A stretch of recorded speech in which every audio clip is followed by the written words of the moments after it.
ever taken a class from me before? I know you have.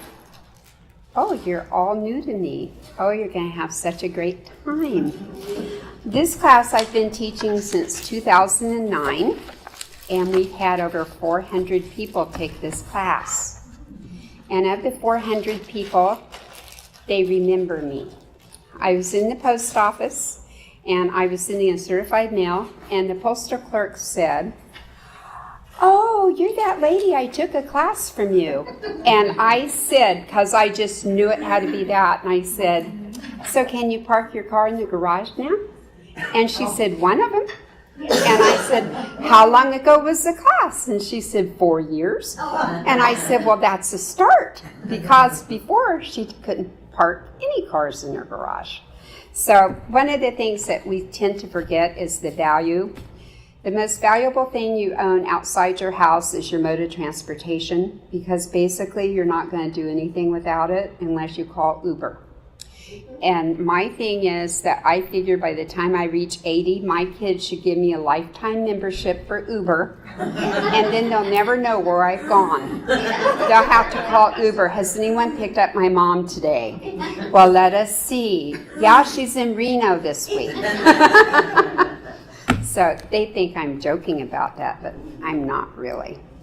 So anyway, most of the people who take the class do it more for the clutter and organizing issue than for the cleaning. And I always start first with the clutter issue, because you can't have a clean home if you have clutter. It's impossible to do. I have a little housekeeping business I've had for about 10 years. And so towards the midway mark, I'm going to give you all the best tips on how to clean the fastest and most economical way to do it yourself. And I don't take cleaning clients, so if anyone's interested, don't ask. We have 10 clients, that's all I take. So in any event, we're going to start with some of the issues about clutter and how it disrupts your life.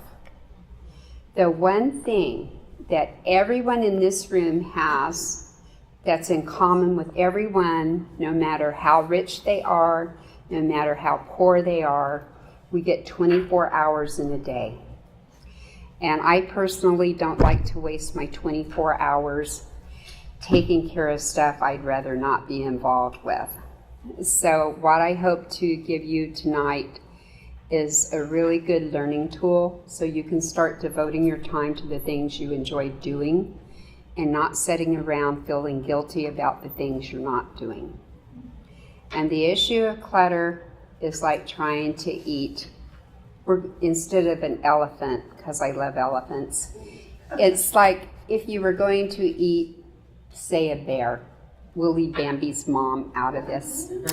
But you would just do it a little piece at a time. You can't do it all at one time.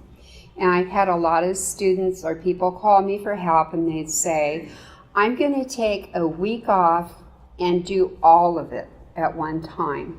And I'm telling you right now, it's not even possible, because if you take a week off, you're going to find so many other things that you need to do that don't involve getting rid of the mess that's in your house as far as clutter. Some of you may have storage units. How many have a storage unit? Don't be ashamed to raise your hand.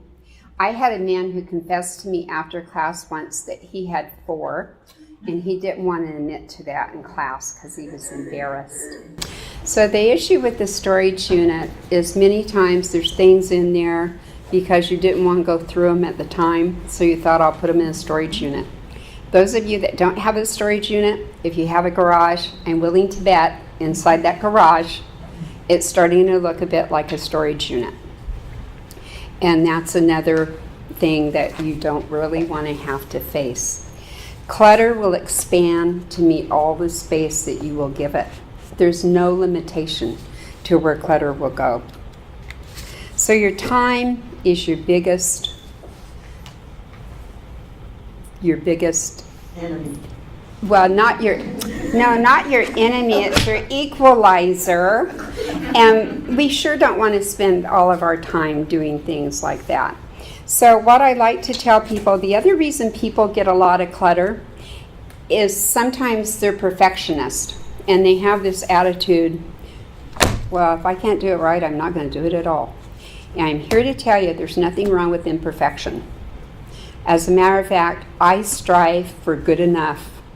I strive for close enough. I don't care about perfection. Anything you do is better than not doing anything at all, no matter how small. And the issue with the clutter is if you could limit it to one spot, but people don't seem to do that. They seem to let it build and build and build, and soon you have more than one room that you need to be going through. You have every closet and every cupboard that you need to go through. And that isn't a place that you want to be. How many of you here have ever seen that show, Hoarders? It's completely disgusting. Never watch it again. The problem with Hoarders is I've met people who said, well, I have kind of an issue, but I'm not a hoarder. Like, we're not striving to be a hoarder. We still want to get rid of what we've got to some extent, and the things we want to keep, we want to get those things organized. If you accommodate clutter, it will be everywhere. The trick is to choose one area where you are allowed to keep your clutter, such as a closet. When the closet's full, no more clutter. If you open the closet door and you're going to put something in there and there's no room, then you've got to take something out of the closet and get rid of it immediately. You cannot go to a second place with your clutter. So I think a lot of you in the class tonight probably have already started accommodating your clutter and you don't know where to start. And what I tell people to do is choose one room in your house. Choose an area in that room and start there with going through the clutter. If you have a single spare room and it's loaded with boxes and the closet's full of clothing, start with that room and don't leave that room when you're getting rid of clutter until it's all finished. You don't have to go in there for hours and a day. Devote as much time as you feel like you can each day. Maybe take the weekend off. But if you could just devote a half hour in a room, starting in one corner of the room, you take in a bag for trash, because there will be trash. Take in a bag for things that you no longer use but are too good to get rid of that you would donate. If you want to have a garage sale, then do that.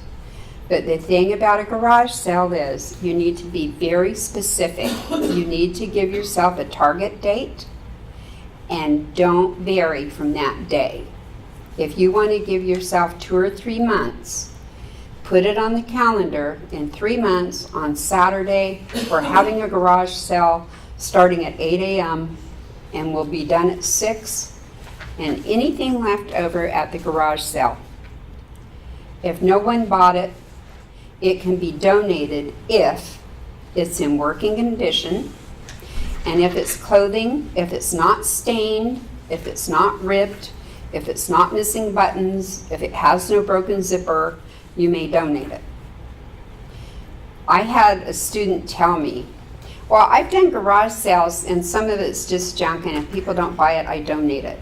And I say, every year, I believe it's the Salvation Army, gets rid of 1 billion tons of garbage that people donate every year. And my students said that if I throw it away, I won't get a tax write-off.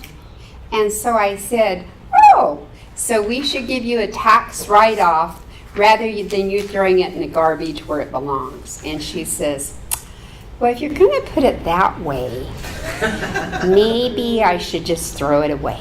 And I said, that's what you ought to do, is just throw it away.